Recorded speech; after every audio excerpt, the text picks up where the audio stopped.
50 yıllık Noyanlar güvencesiyle Kuzey Kıbrıs'ta Akdenizli bir yaşama adım atın.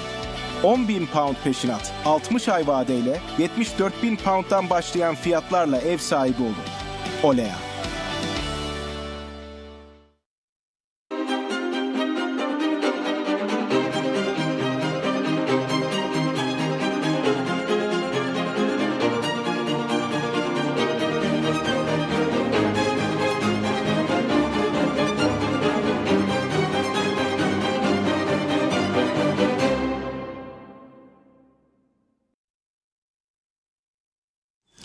TV 2020 ekranlarından herkese mutlu günler değerli izleyenler. Gündem Özel'de Diyalog Medya Grubu Genel Yayın Yönetmeni Reşat Akar'la sizlerleyiz. Bugün ülke gündemi oldukça yoğun. Doğal olarak bizim de gündemimiz oldukça yoğun. İlk konumuz tabii ki elektrik olacak. Elektrik kesintileri ve son yaşanan gelişmeler olacak. Akşam saatlerinde elektrik kesintileri yoğunlaşırken dün de Bakanlar Kurulu'nca bir karar alındı ve eksik parçaların giderilmesi yönünde bir karar üretildi. Başbakan Ünal Üstel de bugün kalabalık bir ekiple Teknecik Elektrik Santrali'ne gitti ve yetkililerden bilgi aldı. Bununla da kalmadı. Başbakan Üstel sabotaj şüphesiyle polisin soruşturma başlatmasını da istedi efendim. Bu arada arızalı parçaların değiştirilmesi için dışarıdan takviye ekip de geleceği ve takviye alınacağı, aynı zamanda işlemlerin polis nezaretinde yapılacağı açıklandı. İkinci konumuzsa Rum yönetimi Kuzey Kıbrıs'ta kalan Rum mallarının ticaretine karıştığı gerekçesiyle 25 yaşındaki İsrailli bir genci havalimanında tutukladı. Bugün mahkemeye çıkartıldı 25 yaşındaki İsrailli ve hakkında 5 gün tutukluluk alındı. Detayları konuşacağız sizinle. Bir diğer konumuzsa polisin Girne'deki trafik denetimlerinde şüphelendiği bir araçta yaptığı aramada mermi ve tabanca bulması olacak. Polisin ileri soruşturmasında tutuklanan 2 şahsın cinayet amaçlı ülkeye geldiği iddia edildi. Detaylarını paylaşacağız bu konunun, bu haberinde sizlerle. Son konumuzsa ülke gündeminde elektrik, pahalılık, adli olaylardaki patlama ilk sıralarda yer alırken buna maymun çiçeği salgını da eklendi. Bir panik havası var şu anda, dünyada hızla yayılıyor çünkü ve Afrika'dan yayıldığı ifade ediliyor uzmanlar tarafından. Konuyla ilgili olarak Dünya Sağlık Örgütü tarafından da açıklamalar ve uyarılar yapılıyor ve bunlara dikkat çekiliyor. Bizim de maymun çiçeği salgını ve hastalığı ile ilgili vatandaşlarla yaptığımız her zaman olduğu gibi röportajlarımız var. Gündem Özel'de sizlerle buluşturacağız bu röportajları da. Bakalım vatandaş neler düşünüyor, ne kadar bilgi sahibi, tedirgin mi? Ve tabii ki daha fazlası olacak, bu kadarla kalmayacağız. Sizler de yorum, görüş ve önerilerinizde her zaman olduğu gibi bizlere ortak olabilirsiniz efendim. Reşat Bey merhabalar. Merhabalar Özlem Hanım. Herkese hayırlı günler dileyerek başlayalım. Evet, gündem oldukça yoğun ve bu yoğun gündemle sizlerle birlikteyiz yine bugün. Tabii ilk konu elektrik aldık yine. Çünkü elektrik dün biz programa başladıktan sonra birçok bölgede kesildi, geri geldi, kesildi, geri geldi ve insanlarda öyle bir inanç oluştu ki bu iş kasıtlı yapılıyor. Yani niye bu kadar kesinti oluyor? Kasıtlı yapılıyor diye bir inanç oluştu insanlarda. Dolayısıyla biz de bunu araştırmak istedik. Kasıtlı mı bu olay? Sonunda öğrendik ki yani diyelim ki Lefkoşa'nın sanayi bölgesine kasıtlı olarak kesiyorlar. 2 saat, 3 saat sonra gidiyor, gene kesiliyor 3 saat. Öyle değil meğer. Meğer üretim yetersiz, arızalar devam ediyor ve arızalara ciddi bir müdahale yapılmıyor. Bunun üzerine bugün enteresan bir gelişme yaşandı. Önce Bakanlar Kurulu bir karar aldığını açıkladı. Teknecik santrali için gerekli olan 150 adet nozzle parçası tedarik ediyordu. Nozzle parçası nedir? İşte bu dizel makinelerde arızaların giderilmesi amacıyla kullanılan bir parçaymış. Ve bu parça için Bakanlar Kurulu satın alma kararı çıkardı. Fakat bu arada bir ihbar alıyor Başbakan Ünal Üstel. Teknecik Santralı'nda sabotaj olasılığıyla ilgili bir ihbar alıyor. Bakın uzun zaman önce geçmiş zamanlarda gene böyle bir durum olmuştu ve polis müdahalesi olmuştu. Bugün Başbakan Ünal Üstel'in yeniden oraya gittiği, haber verseydi bizim ekibimiz de orada olacaktı. Haberimiz olmadı. Devletin tak ajansını, beritesini alıp gitmiş. Biz yayına girinceye kadar saat 14 civarında gerçekleşti bu ziyaret. Ama biz yayına girinceye kadar biraz da geç başladık.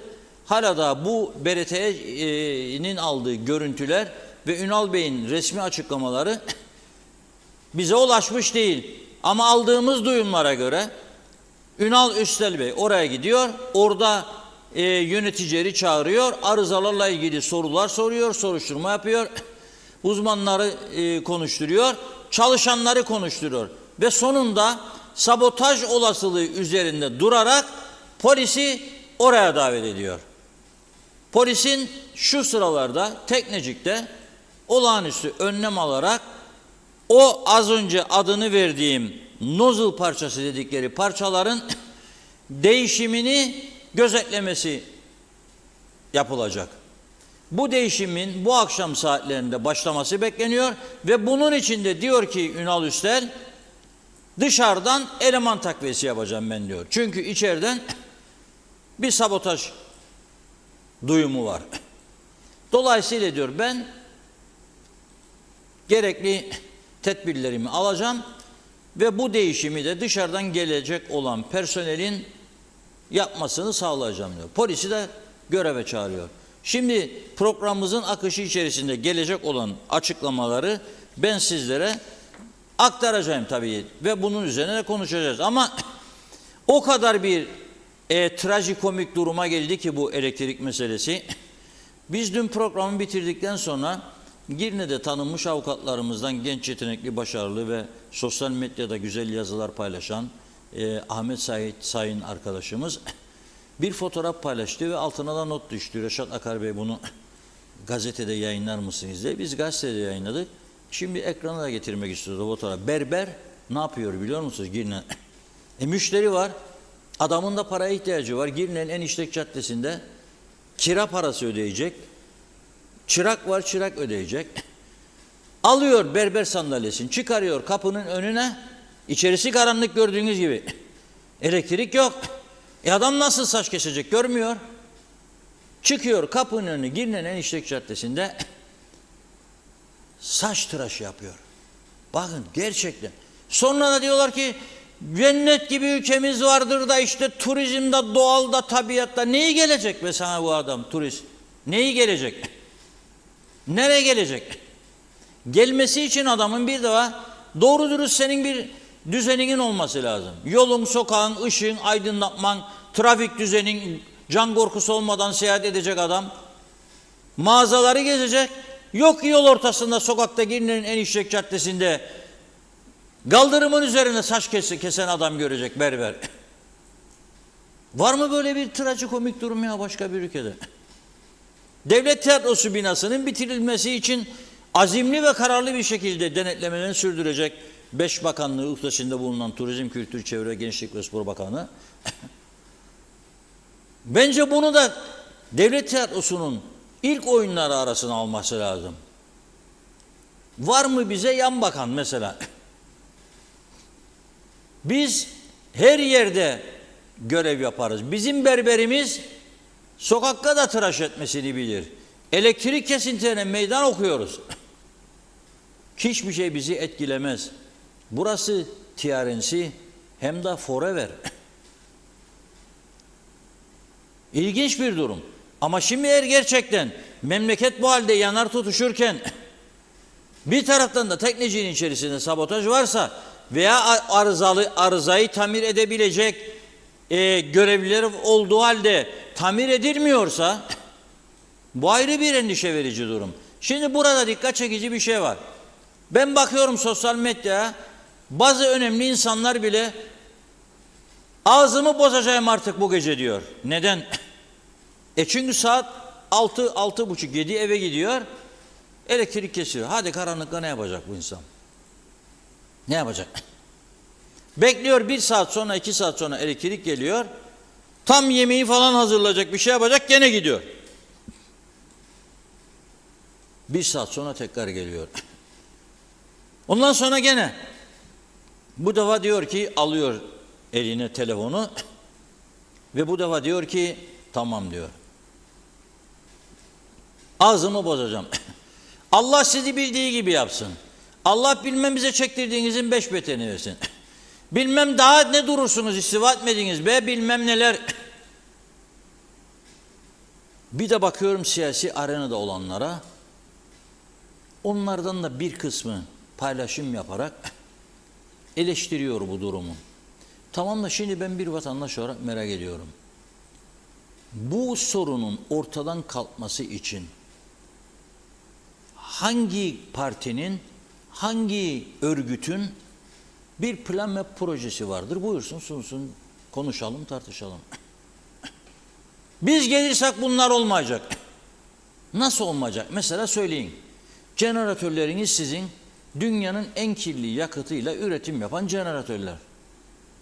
Bu jeneratörleri siz hurdaya çıkarıp doğalgazla üretim yapan jeneratör mü getireceksiniz? Bu mu proje? Eğer buysa kaç yılda getireceksiniz? Kaç yılda kurulacak? Ve bu doğalgazı nerede depolayacaksınız? Doğalgaz depolama tesisleriniz var mı? Güney Kıbrıs milyar euroyu aşan harcamalara rağmen bitiremiyor. Bitiremiyor. Çinli şirketle kanlı bıçaklı oldular. Ve döndü şimdi Çinli şirket davada etti Rum yönetimini. 100 milyon euro tazminat istiyor. Almış olduğu 200 kusur milyon euroya rağmen peşinat 100 milyon daha istiyor. Eğer siz bana derseniz ki biz temiz üretim yapacağız, kesintisiz halkımızı kurtaracağız, bana demeniz lazım nasıl olacak bu iş? Bu zehirleyen insanları, bu çoğu çağ dışı olmuş jeneratörleri atıp ne koyacaksınız yerine? Yeni koyacağınız jeneratörler diyelim ki doğalgaz değil, gene bu şekilde. O zaman siz kirli yakıt almaya devam edeceksiniz. Nereden alacaksınız bu yakıtı? Ve o jeneratörlerin parasını nerede bulacaksınız? Böyle bir plan program yok. Başka bir alternatif. Efendim biz ihaleye çıkıp kısmı özelleştirme yapacağız. Yok özelleşme ha. Özelleşme diye bir laf çıkardılar bize. 20-30 yıldır dalga geçiyorlar bizimle resmen. Nedir özelleşme be kardeşim? Özelleşme işte Kıptek üretecek, özel şirket de parayı toplayacak. Senin ana sorunun parayı toplama değildir. Senin ana sorunun üretim yetersizliğidir ve böyle zehirleyerek kirli üretimdir. Ana sorunun budur senin. Senin elinde bir değnek mi var dokunacaksın da bu değişecek? Dokunmaya başlarsan kaç sene sonra değişeceksin? Ve bu şartlar altında mı? Peki sen değişinceye kadar tekrar tumba gidersen, çünkü bu da kesintiler devam edecek, seni de eleştirecek. Bu halk sana da saldıracak. Özelleşme yapabilir misin? Var mı cesaretin? Onu da yapamaz. Neden yapamaz? Çünkü 690 çalışan var dedi bize elektrik kurumu yetkilisi. 690'ı 10'la çarpacağım. Çünkü evlidir, karısı var veya kocası var. 2 tane çocuk var. Annesi babası falan filan var. 10 kişiden koysam 6900. Milletvekili çıkarır küçük ilçelerde. Bir milletvekilini kaybetmek ister mi herhangi bir parti? Yapmaz onu. Yapmaz, yapamaz. İnanın bana yapamaz, hiçbir yapamaz. Bir tane ister sağ partilerden, ister sol partilerden bir tane duyduğunuz mu, duyabilir misiniz? Özelleştireceğim yok. Peki özelleştirmedik. Bir tanesi var mı diyen bize Aksa'nın dışında 3. bir özel şirketten ihaleye çıkıp elektrik alacağım diyen var mı? Yok. Var mı bir tanesi bize diyen ya 15 lira kilowatt saati Rum'dan elektrik alıyoruz. Bunun içinden çıkmamız mümkün değil. Biz karşılayamayız bu parayı, bu gideri. 8 lira, 6 lira, 7 lira teklif veren varsa ben ona döneceğim. Var mı diyebilen? Onu da diyemez. Rum tarafından alınma oldu mu herkes süt limandır. Ağzını açamazlar. Çünkü o barış marış şeyine aykırı gelirmiş. Öyle mi? O zaman yarın barış olduğunda binerse gene sırtıma benim nasıl olacak bu iş? Altında ezileceğim. Onu da söyleyin bana. Gene sessiz kalacaksınız demektir. Uluslararası bilmem ne. Gazze uluslararası. Her gün gınama vardır. Ya Amerika bir taraftan Netanyahu'yu ayakta alkışlar, bir taraftan da barış çağrısı yapar. Yani biz o kadar bir IQ'su düşük bir toplumlukta bunları göremiyoruz da fark etmiyoruz zannederler yani bazıları. Öyle değildir durum. Sen kendin ayaklarının üzerinde nasıl durursun? Elektrikten başlayalım. Ne var ihaleye çıkarsan? Yani İngiltere'de Fransız şirketi, Amerikan şirketleri elektrik satar insanlara. Da İngiltere'nin egemenliği elinden gitmiyor da benim burada egemenliğim elimden gitmiş olacak. Hangi egemenliğim sonra? Bana elektrik veremeyen, beni 8 saat elektriksiz bırakan, bütün cihazlarımın arızalanmasına neden olan mevcut sisteme ben yani egemenliğimin korunması sistemi diyebilir miyim ya? Kim kimi kandırır ama? Kim kimi kandırıyor? Yoktur. Proje yok, bir şey yok, hiçbir şey yok. Laf cambazlığın dışında hiçbir şey yok. Onun için gene dün söylediğimi tekrarlıyorum. Bu çile devam edecek, bitmeyecek. Açık ve net söylüyorum, devam edecek. Çünkü alternatifi yoktur. Üretim kapasitesi bellidir. Bunun üstüne çıkamaz.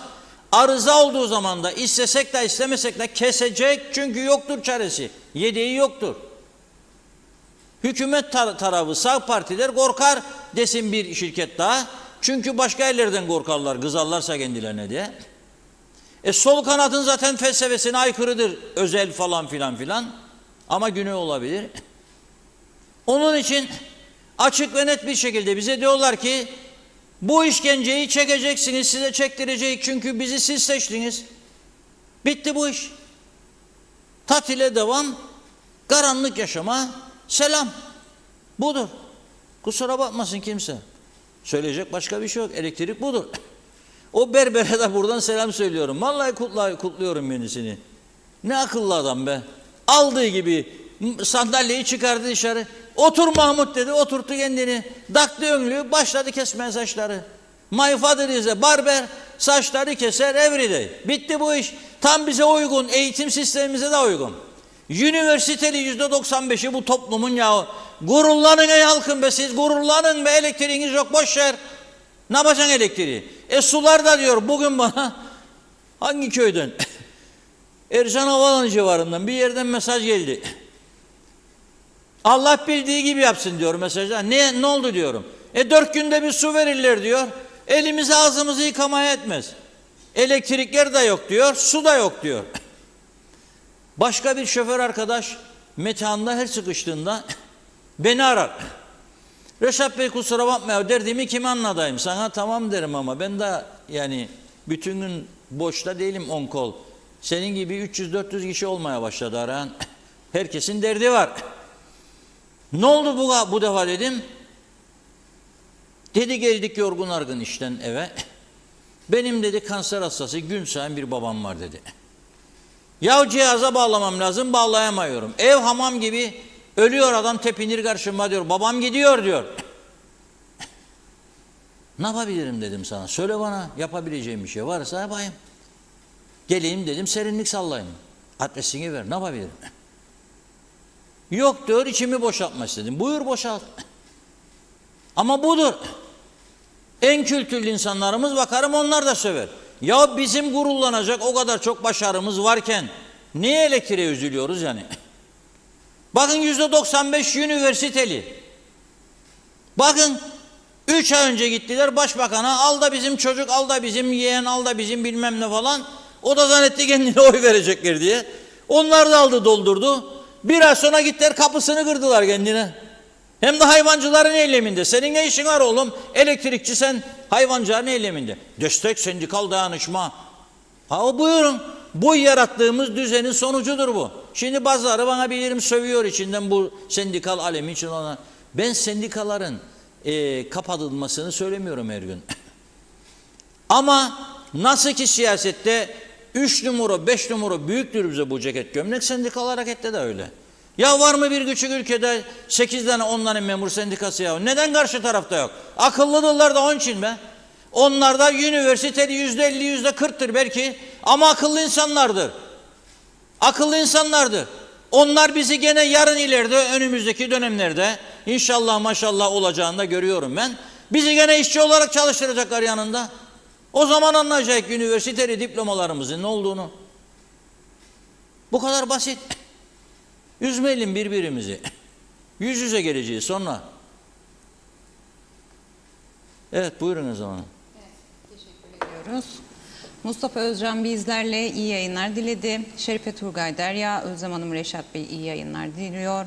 Oya Çil iyi yayınlar diliyorum dedi. Hüseyin Aktuğ iyi yayınlar diledi. İzzet Ahmet, Özlem Hanım, Reşat Bey iyi yayınlar. 36 yaşında bir kız bulunmuş diyor otel odasında. Doğru. Allah rahmet eylesin dedi izleyicimiz. Mehmet İnancı, hoş vakitler değerli dostlarım. Hayırlı yayınlar sizlere dedi. Erdal Yarkın aynı şekilde iyi yayınlar diledi. Erol Topçu aynı şekilde. Mustafa Özcan, Allah tepeden aşağı yalancı ve liyakatsızlardan oluşan Kıptek yönetiminden ülkemizi ve halkımızı korusun. Birazdan yine kesilecek inşallah elektrikler diyor. Zeynep Toros iyi yayınlar diliyorum sevgiler dedi. Şenol Tatlıcıoğlu iyi yayınlar diledi yine bizlere. Ömer Köse 19 Ağustos Pazartesi sabah 10'da elektrik santralinin önünde eylemdeyiz diyor. Klavye kahramanlarına duyurulur.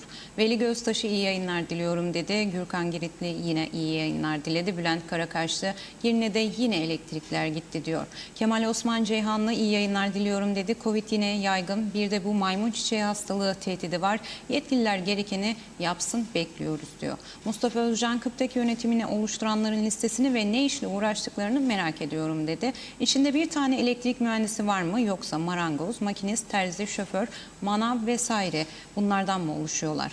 Seçkin Gökçe Esen kasıtlı olarak yapıyor, insanları kışkırtma yapıyor, sonra açıklama yapıyor, kendilerini haklı çıkarıyorlar dedi. Mustafa Kombo hayırlı yayınlar diledi bizlere.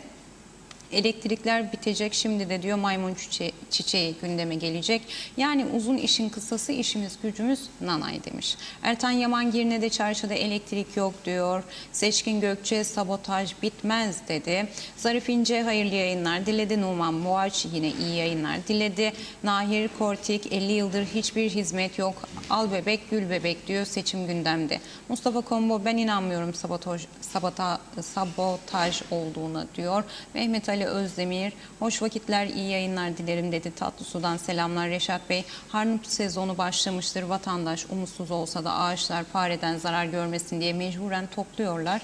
Ne acıdır ki geçen sene yaşanan gülünç fiyat olayından sonra bu sene hissediyor. Adını bile anmadılar. Fakat yakın zamanda gara altın her derde deva gibi süslü laflarla diyor şov yaparlar. Sizden ricam yüce yöneticilerin Harnup'u hatırlamaları ve vatandaşların motivasyonunu arttırmak için diyor konuyu gündeme almanızdır. Tatlısu'dan saygılarımızla demiş. Soner Sabriler selamlar 2020 ailesi aylar evvel konuşan bir bakan diyor acilen uyuşturucuyla mücadele komitesi kurulacak demişti. Aylar yıllar oldu. Hala bir hamle yapılmadı. Reşat Bey sizler de bilirsiniz diyor duyarsınız uyuşturucu denen bu illet ilkokullara kadar inmiş ve ne bekliyor bu meclis ve hükümet diye soruyor. 99 gün tatilleri bitince inşallah mecliste el alırlar dedi. İyi yayınlar diledi. Ahmet Ali ile aynı şekilde. Mehmet İnancı Reşat Bey adamımızın cennet tabiriyle diyor hiçbir alakası kalmadı. Zaten halkımız kaz gibi yolunuyor. Cengiz Korkmasan insanların ev aletleri bozuluyor. Halkı masrafa sokuyorlar.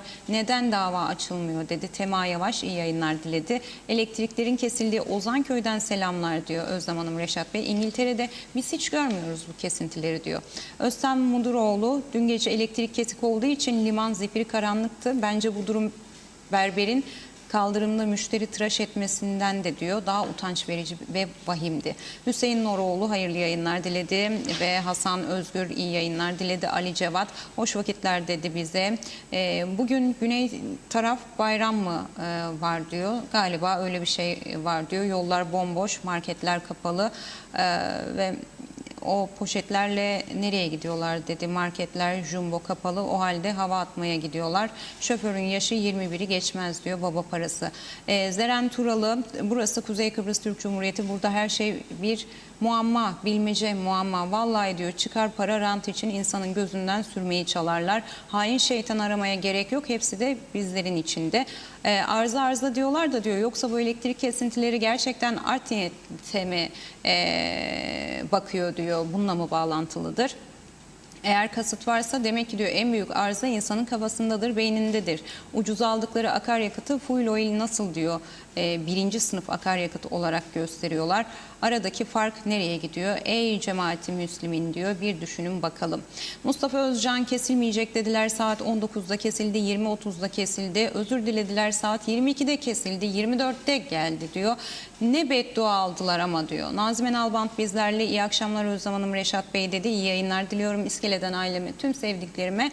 Mutlu günler, iyi akşamlar dilerim. Yine gündemde diyor elektrik var diyor. Çok soruyoruz diyor. Ülkemizde her yerde oldukça da oluyor. Birken diyor 2 oluyor, 3 oluyor ve devamlı halkım da diyor çok şikayet ediyor bu durumlara. İnşallah bu sorunlar biter diyor. Hayat pahalılığı aldı başını gidiyor. Neden daha önce varsaydı diyor alınacak bir önlem el atmadılar. Halkı diyor perişan ettiler ve bir sürü eşyaları da insanların bozuluyor dolaplarda diyor. Devletimiz insanlarımızı ödemeyecek mi bu zarar ziyanlarını diye de soruyor. Ağzınıza yüreğinize sağlık demiş. Celal Harun, iyi yayınlar Reşat Akar Özlem Hanım dedi. Kendi elektriğinizi üretmek, enerji faturalarınızı düşürmek ve çevreye katkıda bulunmak artık mümkün. Dönek siyasiler boş makam koltuklarında diyor oturup hiçbir iş yapmayanlar rüzgar türbini olarak kullanılırsa KKTC'de elektrik sorunu adına bir şey kalmayacaktır. Son yorumu da Celal Harun'a yine ayıralım. Akaryakıt fiyatlarında 1 TL'lik indirim yapıldı. Yeni rakamlar bugünden itibaren yürürlüğe girdi dedi. Ay sonu 5 TL indirim olur diye de ekledi. Tabii daha çok fazla mesaj var. Yine devam edeceğiz tabii ki. Teşekkür ediyoruz sizleri de ayrı ayrı hepinize. Buyurun Reşat Bey. Evet, bu arada bölge bölge elektrik kesintilerinin başladığı haberleri geliyor. Her gün genellikle bu saatlerde, bizim programın başladığı saatlerde elektrikleri gidiyor ama ben sabotaj demeyeceğim. Çünkü bizimle ne ilgisi var yani bize sabotaj yapsınlar, öyle bir şey düşünmüyorum. Ama yoğunlaşıyor tüketim diyorlar. Millet, kamudakiler özellikle çıkıp evlerine gidiyorlar. Yolda duruyor, alışveriş yapıyor, gidiyor evine. Sıcakta soyunuyor falan. Tam böyle rahatlayacak, duş yapacak, oturacak. Elektrikler pat gidiyor. Yemek yapacak, gene aynı sorun. Birçok bölgede gittiğini yazıyor vatandaşlar. Girne'de, civarda, Lapta'da, şurada, burada gidiyor. Bir de Manül Hanım gönderdi. Bir hamur teknesinde. Şöyle diyor. Ya ben verdim ama montaja gidecekmiş arkadaş. Görüntü video olarak vermeyin. Görüntü verin şeydir. Yani hazırlık yapıyordum diyor. Akşama hamuru diyor koydum makineye diyor. Elektrik gitti diyor. Kaldık öyle diyor. Güzel yurttan. Manolya Hanım göndermiş. Gülüyoruz ağlanacak halimize diyor. Aynen öyle. Hamur kaldı diyor. Hamur kaldı diyor makinenin içinde.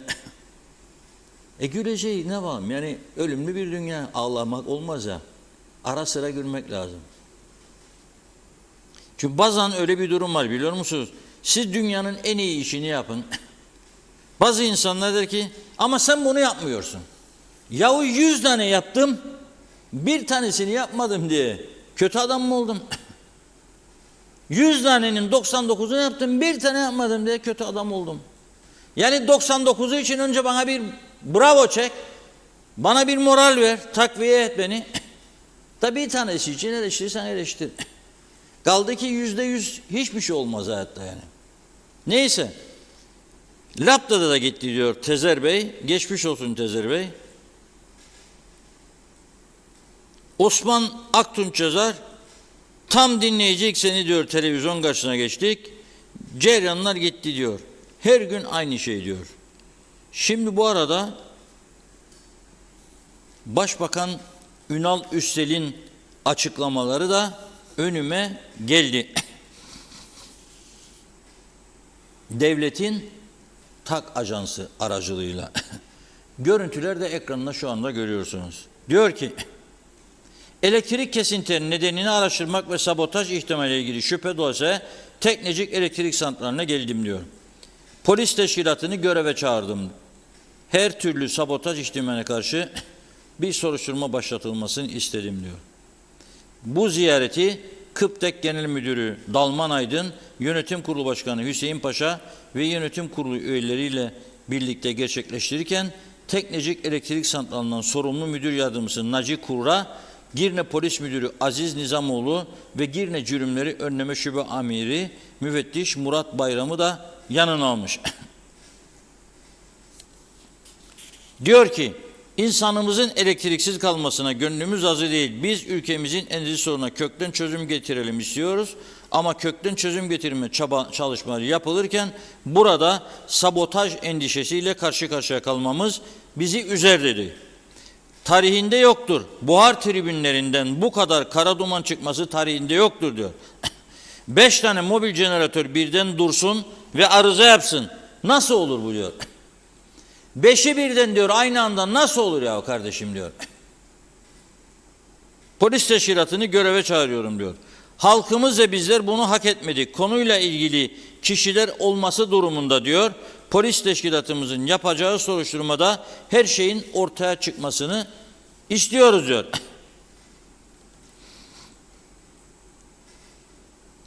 Ve bu arada sendikanın çalışmaları yavaşlatma eylemine değiniyor. Çalışmaları yavaşlatacaksınızdan elinize ne geçecek diyor. Halk bunu hak etmedi diyor. Sendikanın görevi bu değildi diyor. Bu sıcak günlerde hastalarımız, yaşlarımız var. Çalışmaları yavaşlatacaksınız da elinize ne geçecek? Buna kimsenin hakkı da yok, yetkisi de yok. Bu süreci kısaltmak için biz ekip aldık diyor. Süratli bir şekilde 5 mobil jeneratör tamir edilip elektriksiz olan bölgelere elektrik verilmeye başlanacak diyor. Dıştan gelen ekiplerin rahat çalışabilmesi ve rahatsız edilmeleri için de polis teşkilatından bir ekip bölgede görev yapacak diyor. Ayrıca diyor ki 4 tane daha mobil jeneratör alınacak diyor Ünal Üstel. Çıkacağımız ihale uluslararası bir ihale olacak diyor. Ona göre hazırlığımızı yapıp ihaleyi tamamlayacağız. Biz 2 sene içerisinde kuruma 2013'ten sonra bugüne kadar yapılan yatırım kadar yatırım yaptık diyor Ünal Üstel Bey. Evet, Teknecik Elektrik Santralı'ndaki toplantı görüntülerini de sizlerle birlikte paylaşmış olduk. Sabotaj ihtimali üzerine diyor, duruyor. Bu kadar diyor kara duman tarihinde çıkmadı. Şimdi ne oldu da çıkıyor diyor. İşte budur bakınız. Siz yani siyaset dünyası bu ülkenin yönetim şekli bir senede 2 tane, 3 tane, 5 tane değil 7 kez elektrik kurumu yönetimi değişirse bir ülke her sene başbakan, bakanlar, bakmayanlar, müsteşarlar, müdürler değişirse bu ülke nereden bulacak bu kadar çok yönetim becerisi olan insanı yahu? Yani eğer elektrik santrallarını yönetebilecek kapasitede bizim 500 tane adamımız var zaten dünyaya meydan okuruk biz. Nerede bu adamlar? Ehliyetli olmayan veya az bir bilgisi olanı getirmek zorunda kalıyorsunuz sonra. Ondan sonra da arızalar artıyor. Ondan sonra da sorunlar çıkıyor. O bölge insanının ben aylardır zehirlenmesine üzülüyorum. Hepimizin de zehirlenmesine. Bu insanın vücudunda birikiyor bu zehirler. Sonunda bir yerden çıkıyor be arkadaş. Çıkıyor bir yerden. Ne bu? O onun mücadelesini, bu bunun mücadelesi. Yetişir artık ya. Yetişir artık. Hiçbir şeye dokundurmuyorlar. Dikkat edin. 83 KKTC'nin ilanından bu yana o anayasada elde ettikleri hakların arkasına sığınarak hiçbir şeye dokundurmuyorlar. Bu bizim anayasal hakkımızdır diyorlar. İşe gitmeden biz sendikacılık yapacak, maaş alacak. Bravo alın. Bari işleri iyi gitsin. O da bizim sorunumuz yönetimindir. Yönetimin sorunuysa göreviniz var, ortak oturun. Dün okullarla ilgili söyledim.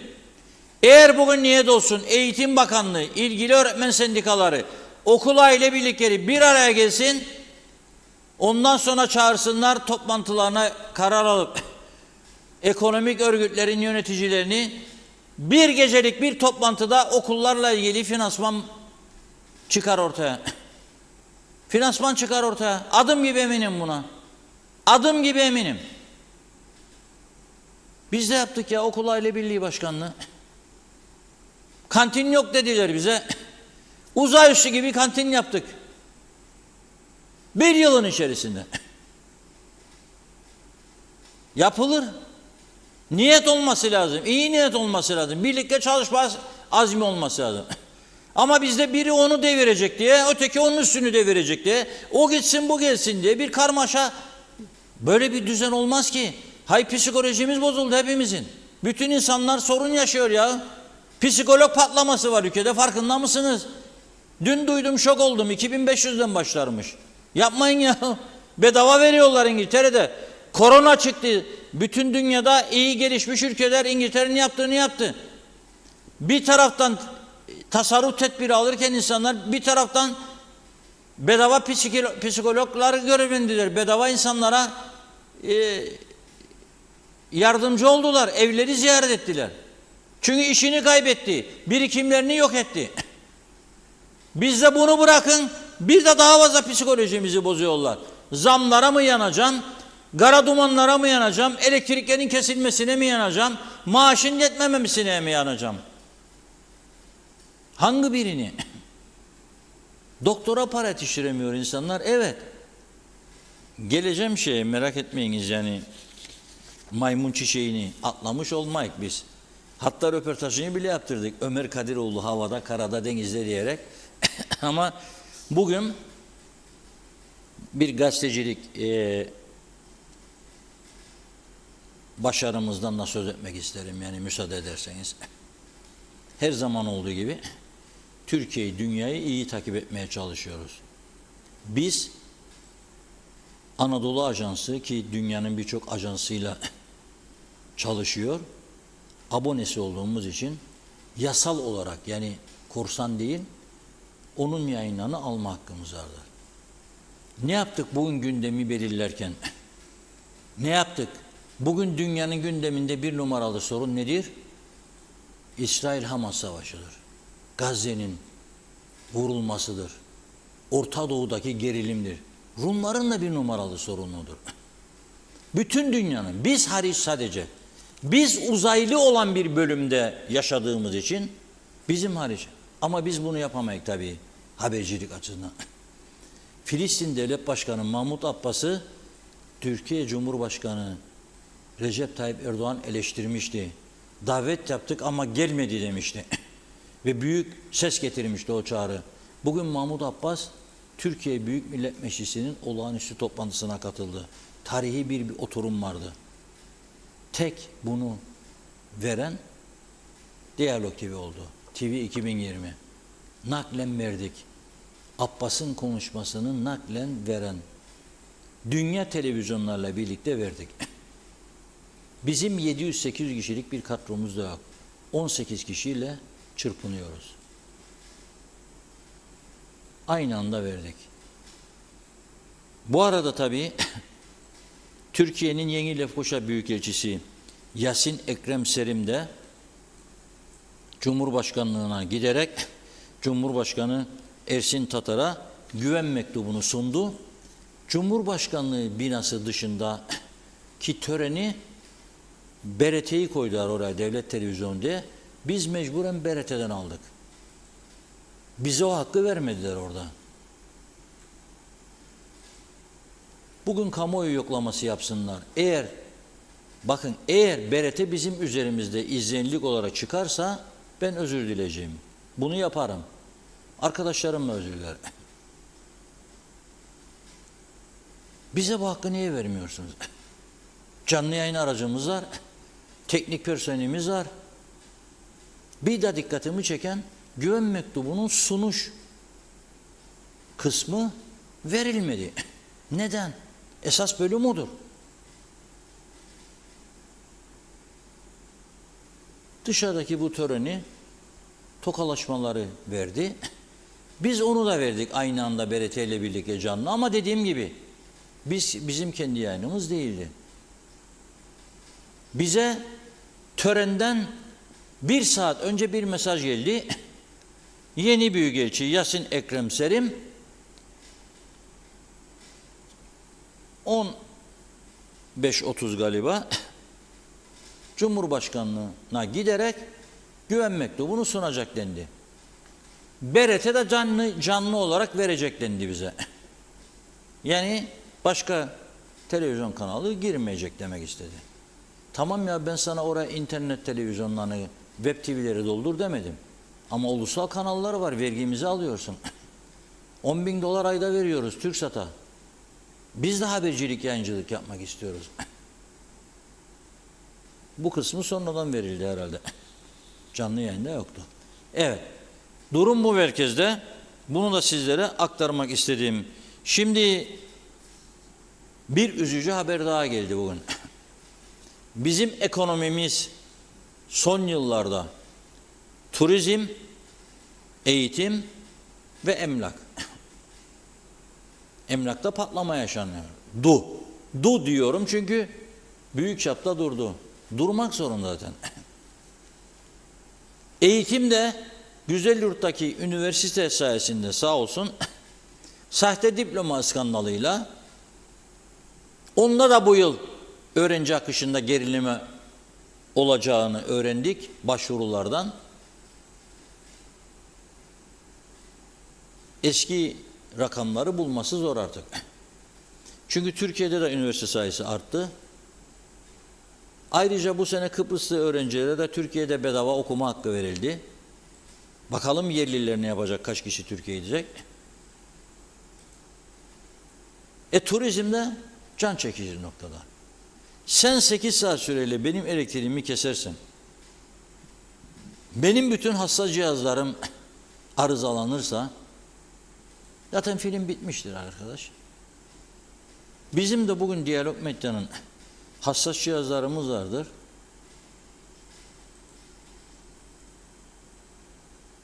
O cihazların korunduğu soğutma altındaki odada arkadaşlar sabahtan aradılar beni. Dün gece 3 defa kesildiği için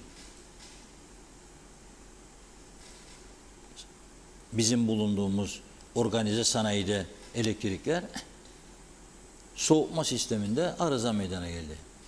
Hadi bakalım. İlgili firmayı arıyorlar, cevap bile alamazlar. Yoğunluk var. Çünkü bakalım kaç yüz kişinin cihazları arızalandı. Arayana.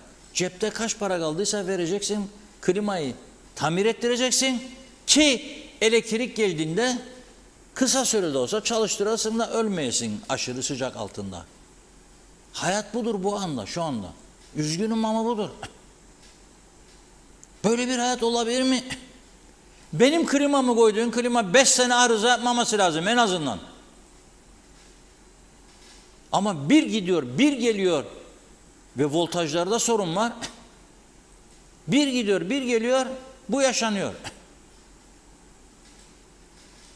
Ve bu şartlar altında bekleyecek. Şimdi bugün Rum tarafı dedi ki, Rum Otelciler Birliği, çok iyi gidiyoruz turizmde. Orta Doğu'da yaşananlara rağmen, Beyrut'a seferlerin ve durmasına rağmen ve bazı Ürdün galiba, turizmde iyiyiz diyor. %80-90 ortalama doluluk var diyor şu anda.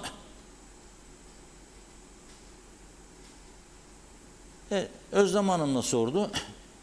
Seyahat Acenteri Birliği'nin başkanından aldığı bilgi 5 yıldızlı otellerde yüzde kaç dedi size Özlem Hanım? 70 civarı dedi.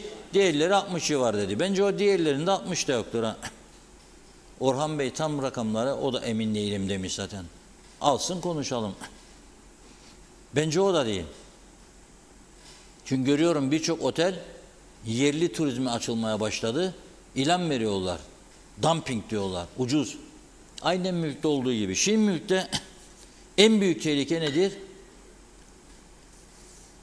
İskele bölgesinde Karpaz'a kadar Sezar bloklarını yapan Akif grubun direktörü Simon Aykut'un tutuklanması ve şu anda cezaevinde olması. Dün kısmen bahsetmiştim. Bazı rahatsızlıkları var ciddi bir şekilde. Solunum yetersizliği çekiyor Rum cezaevinde. Oldukça varlıklı ve buraya çok yatırım yapan bir iş adamı cezaevinde yargılanmayı bekliyor Rum cezaevinde. 9 Eylül'e kadar bekleyecek ama 9 Eylül'de de bitmeyecek. Bakalım yargı süresi ne kadar yiyecek. Kuzey Kıbrıs'taki makamlardan bir kelime duymadım. Bir kelime duymadım. Oğlu bundan 2 hafta kadar önce bir toplantıda demiş ki biz ne yaptık? Kimin malını çaldık? Biz güneyde malı olan Kıbrıslı Türklerden eşlerine karşılık aldığı arazileri parasını ödeyip satın aldık. Biz birinin malını çalmadık. Ama sahipsiz bırakıldık dedi adam. Sahipsiz bırakıldık dedi. Bu ülke böyledir. Ye kürküm yedir. Bakalım kaç tane yetkiliyle yedi içti tutuklanmazdan önce Simon Aykut Bey. Bakalım kaç kişiye hediyeler almıştır. Ama tutuklandıktan sonra aman kötü adam mı olacağım biri duyma. Belki kızarlar bana sonra. Ne karıştın falan. Biz buyuk arkadaş. Olmaz yani. Ardından Simon Aykut'un Alman vatandaşı bir kadın tutuklandı. O da cezaevinde şu anda. Onun da 26 Eylül'de başlayacak duruşması. Onun suçu ne? Rum arazileri üzerinde yapılmış mülklerin Almanya'da satışına satış komisyoncusu yani. Aracılık etmiş efendim. Sen komisyonculuk nasıl yaparsın? Rum mülkleri üzerinde yapılmış evlerin. Eva Hanım da tutuklu.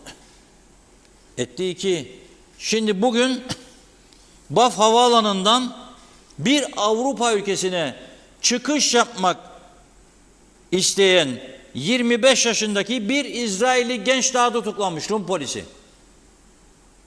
25 yaşındaki İsrailli genç Baf Havaalanı'ndan bir Avrupa ülkesine uçmak istiyordu. Tutuklamışlar. Cyprus Mail ve Katimerini İngilizce web sayfasına göre 25 yaşındaki İsrailli ismini açıklamadılar.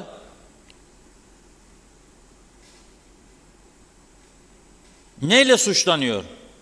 Rum taşınmazlarının ticaretine karıştığı şüphesiyle tutuklanmış.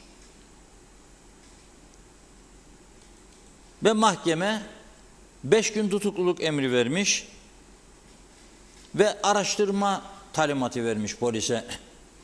Hazırla dosyanı gel karşıma diye. Şimdi Rum polisinde isim listesi var. Pasaportu verdiği zaman da girer, orada bilgisayarında görür kimler hakkındadır bu şikayetler. Birileri belli ki bunu şikayet etmiş.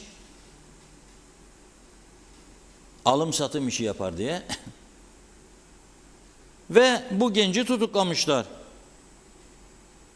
Neyse suçu açıklayacaklar ama ilk yaptıkları açıklama kuzeydeki Rum mülklerinin ticaretine karıştığı yönünde şüphe var diyorlar. İhbar aldılar çünkü şimdi onu bugün Rum polisi sorgulayacak 5 gün süre içerisinde. Dosyasını hazırlayacak, mahkemeye sunacak.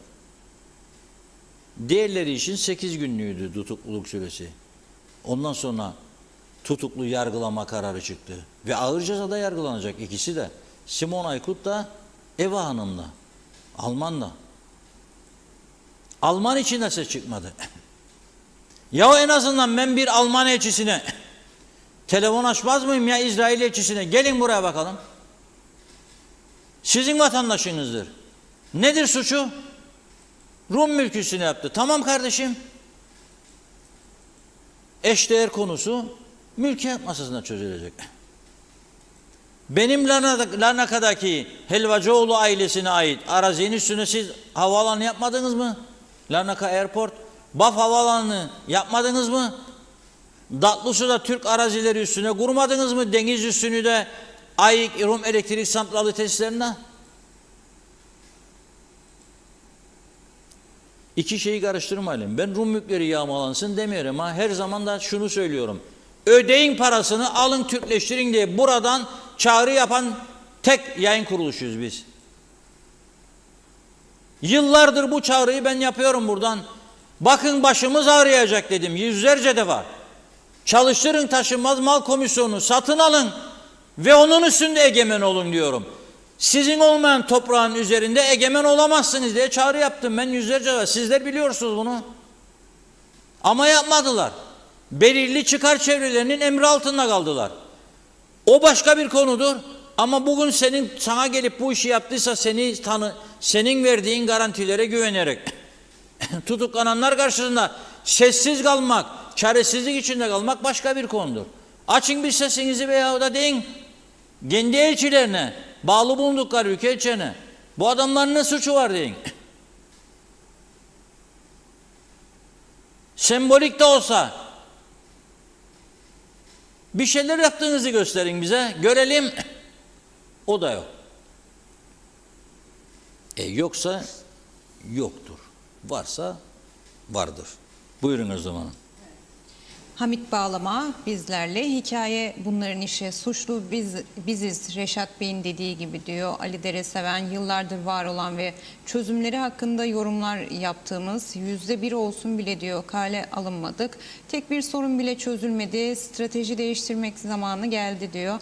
Çünkü bu yöneticileri kale alıp yorum yapmaya da değmez artık. İnceldiği yerden de kopsun demiş. Arif Mustafa Cüce, Mersin'in en şirin sahil beldesi Limonlu kasabasından sizlere selamlar, iyi yayınlar diliyorum dedi. Ömer Meraklı Muhtar bizlerle. Merhaba, maymun çiçeği hastalığı için bütün dünya tedbir almış. Bizim hükümetimizin bir kararı var mı?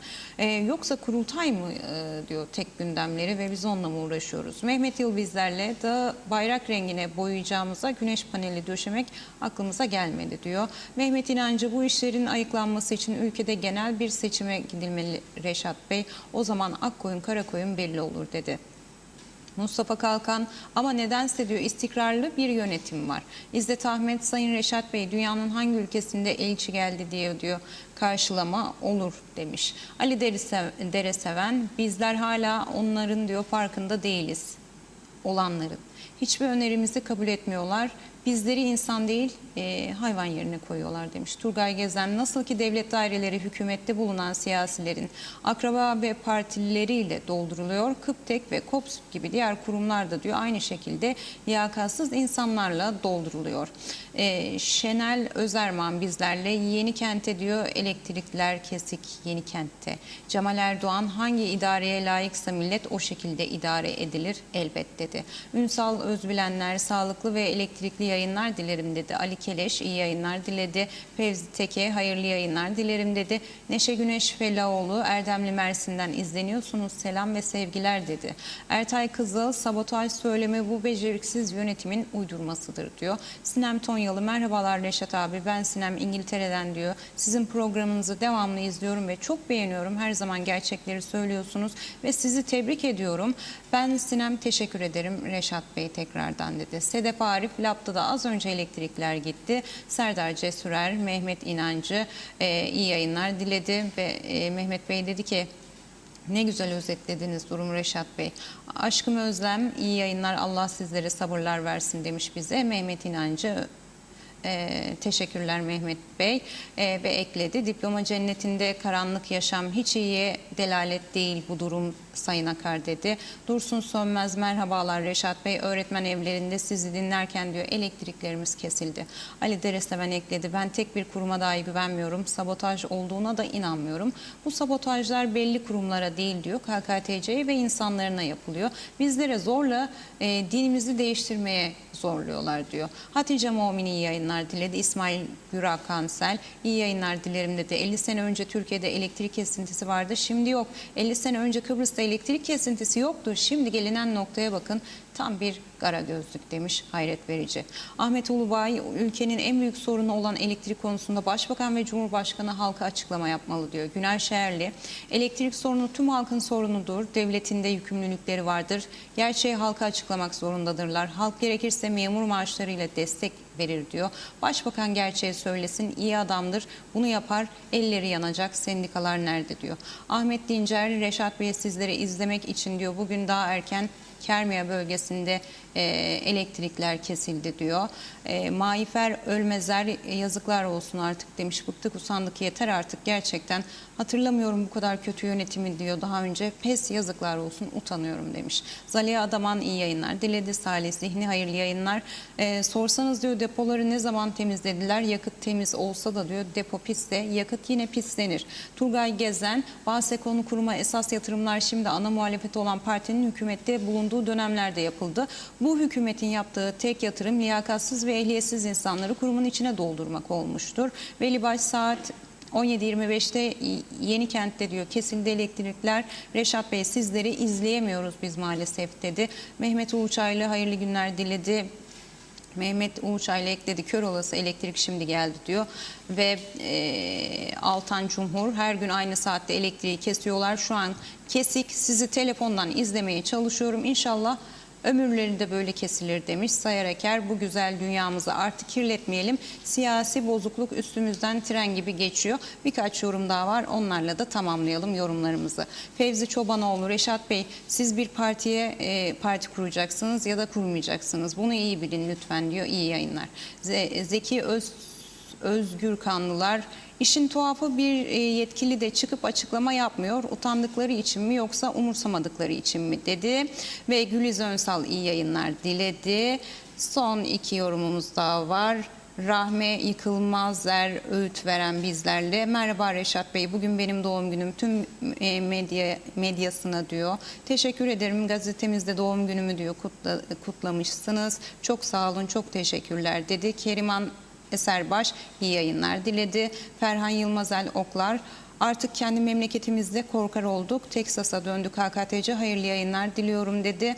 Eser Yurteri de iyi yayınlar diledi efendim. Ve son olarak da Manolya Hasan Şahin, kurulmuş saat gibi her gün diyor aynı saatte kesiyorlar elektriğimizi. Fevzi Mehmet Çağoğlu da iyi akşamlar diledi. Hepinize ayrı ayrı teşekkür ediyoruz. Muhtemelen gözümüzden kaçanlar oldu. Onlar için de affola diyelim. Ellerinize sağlık. Reşat Bey buyurun. Evet, az önce Manolya Şahin dediğim iş yerinin adıymış. Hasan Bey yazdı bana şimdi. Tabii kayıt Manolya Şahin Hasan falan diye gittiği için ben isim olarak zannettim. Meğer iş yerinin adıymış. Onu da düzelteyim. Hamur, hani koydu hamuru kaldı içinde. Kasap eti koyuyor, kıyma yapacak. Et kalıyor makinenin içinde, kıymasını yapamıyor. Tamam mı? Yapamıyor. Berber saç kesecek, elektrik yok. Dışarı çıkıyor. Fön makinesi hiç çalışmıyor. Küçük marketler iki arada bir derede kalıyor. Açık konuşalım. Adamın bir tane buzluğu var.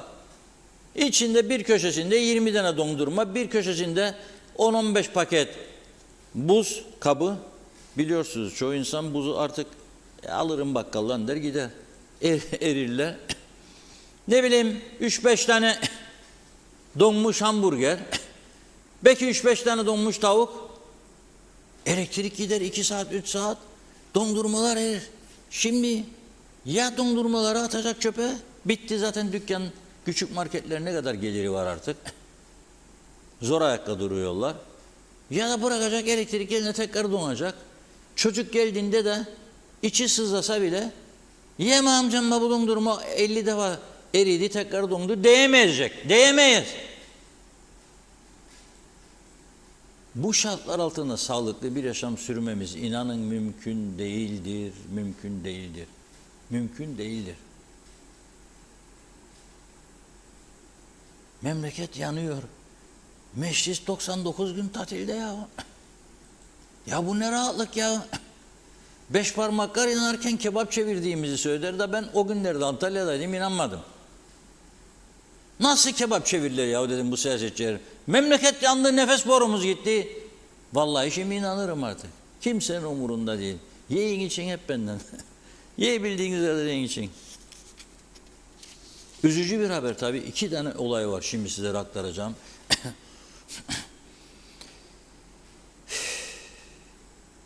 Gazi Maussa'da bugün 15-20 raddelerinde Salamis yolu üzerindeki bir otelde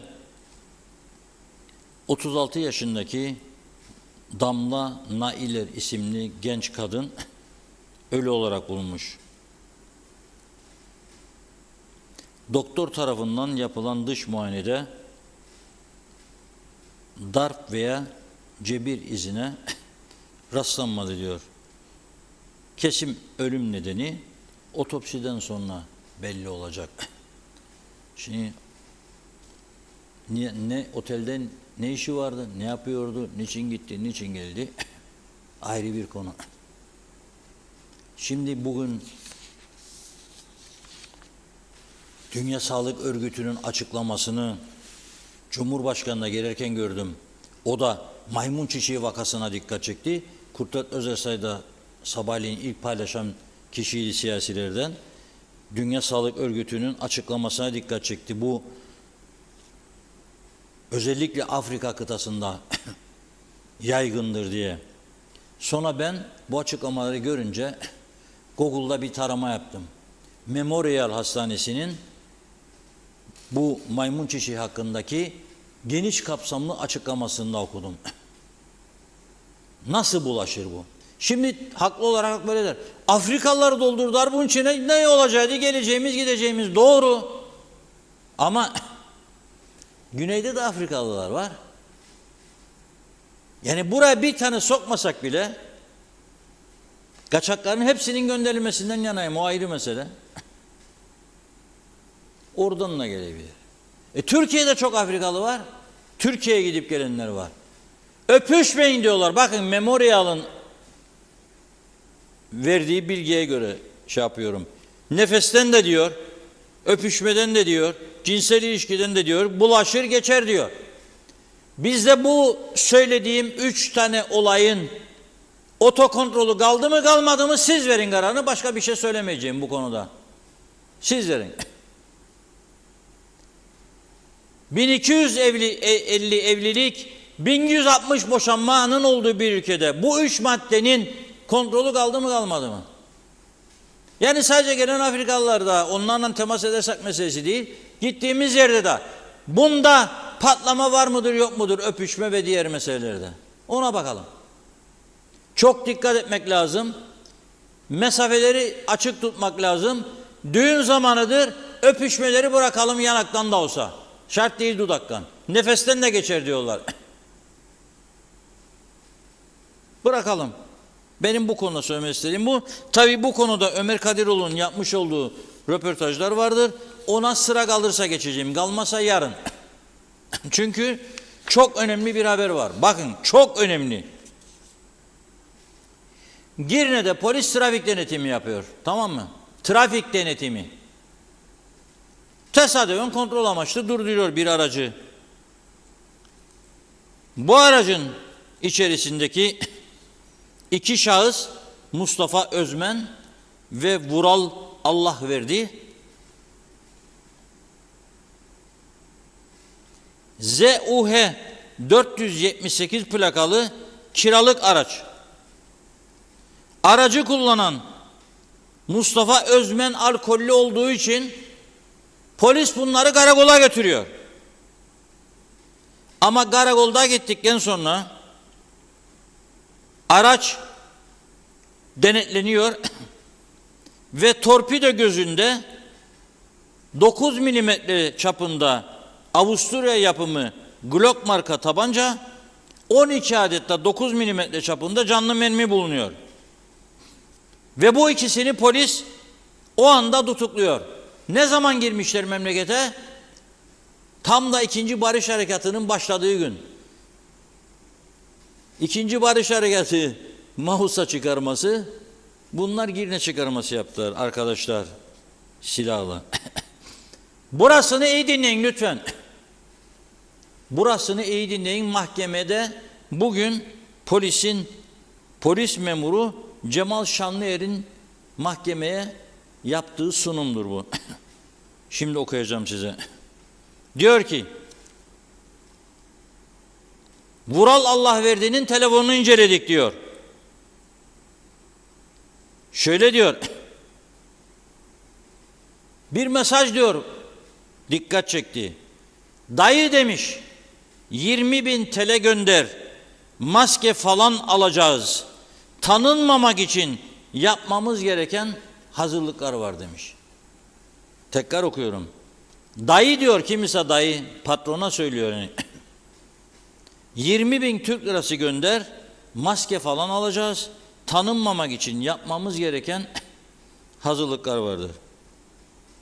Aynı zamanda diyor, ne bulduk diyor.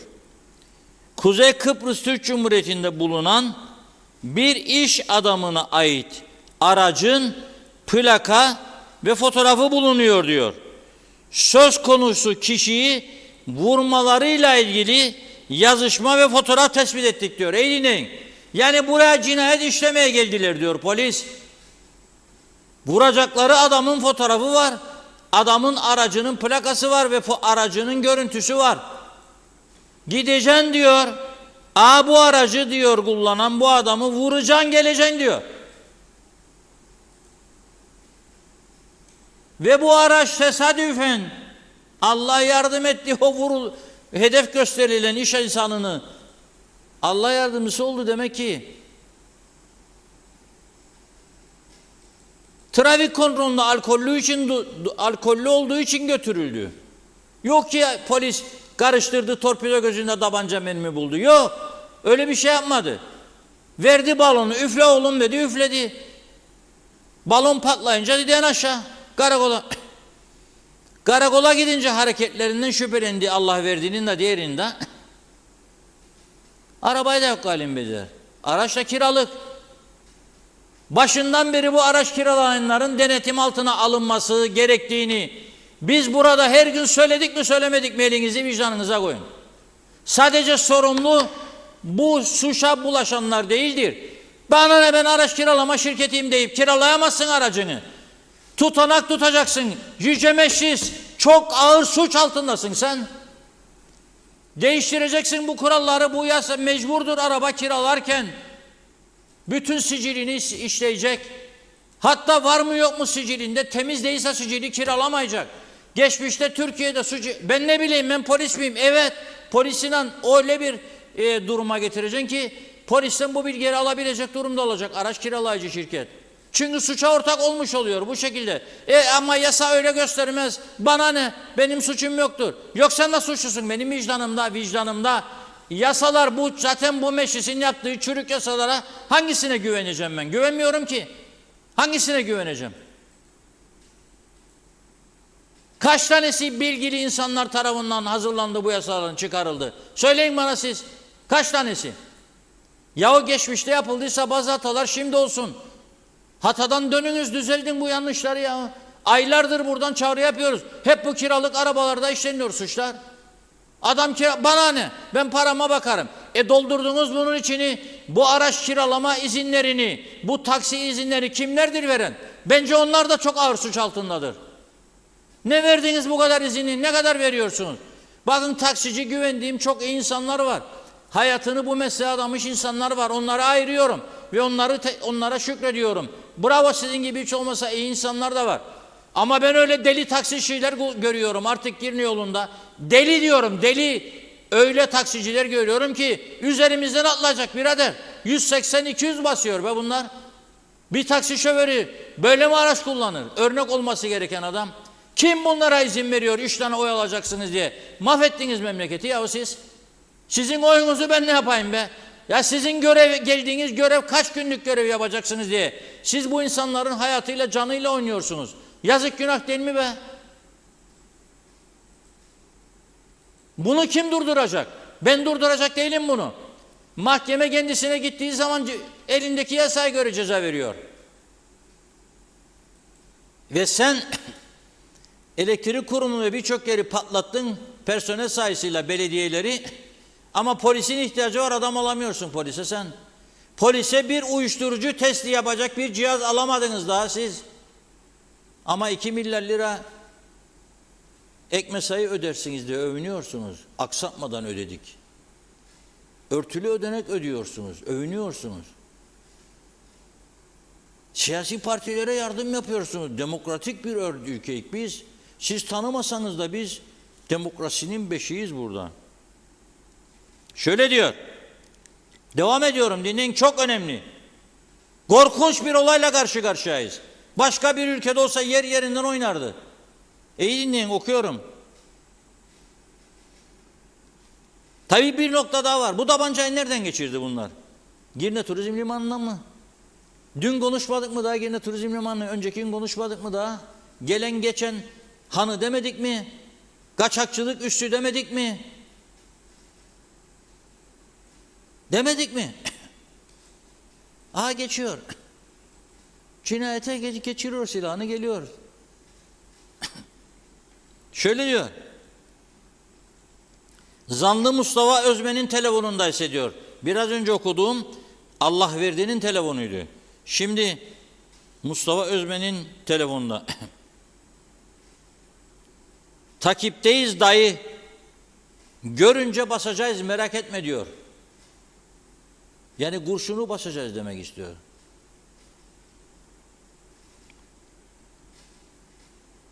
Ve kamera görüntülerinin incelenmesi lazım diyor. İlk etapta 1 gün süreyle tutukluluk verdiler. Yarın tekrar mahkemeye çıkacak.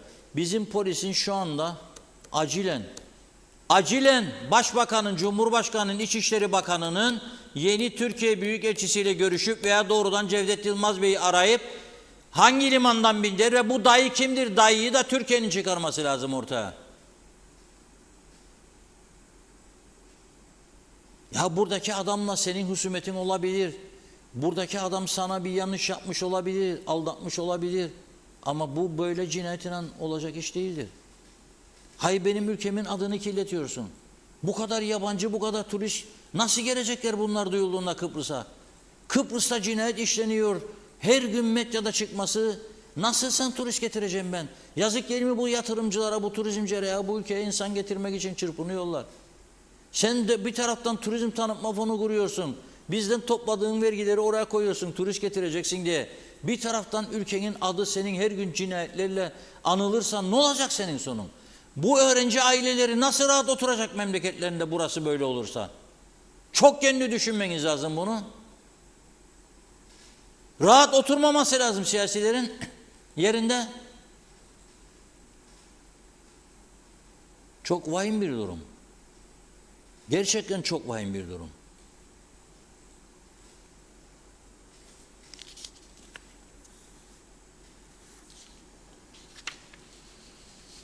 Evet Özlem Hanım, son mesajları isterseniz alalım.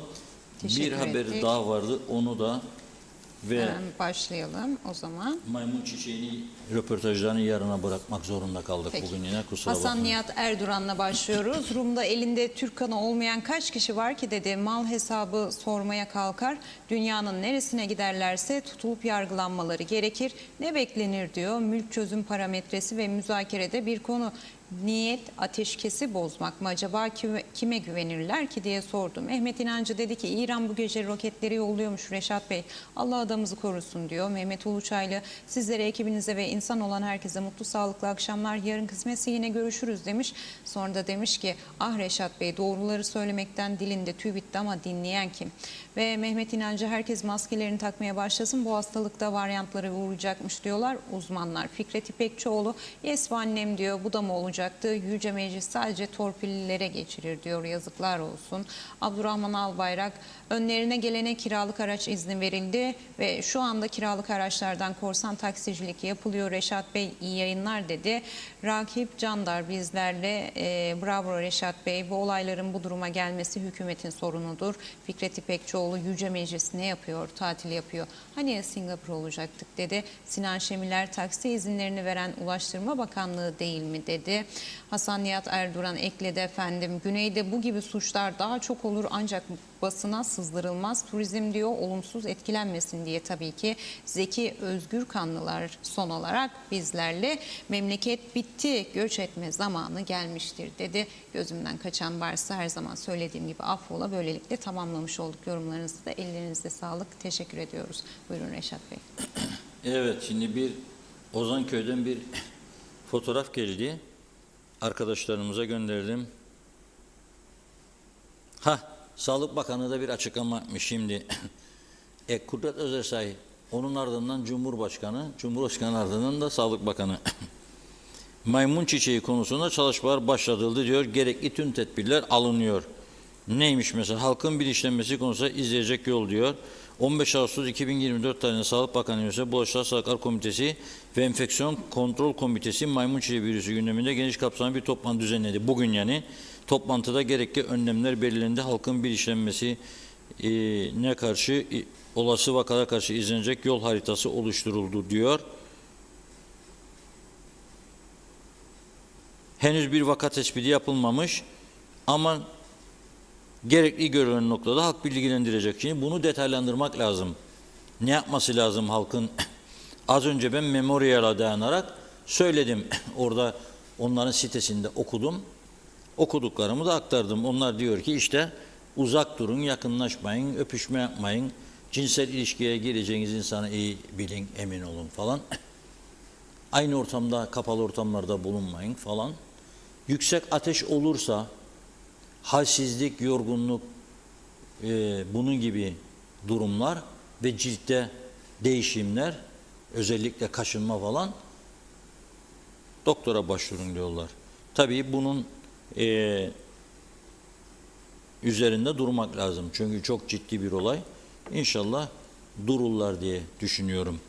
Evet, bugünlük gündem özelin sonuna geldik. Yarın mübarek Cuma günü. Onun için inşallah, maşallah yarın güzel haberlerle birlikte olacağız. Ama ben bu Türk filminin ne şekil alacağını merak ediyorum.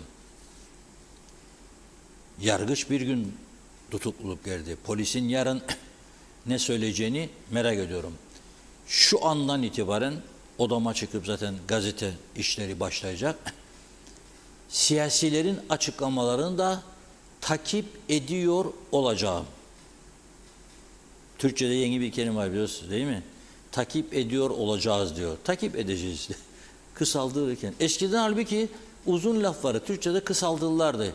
Gideceğim yerine gideceğim. Geleceğim yerine geleceğim.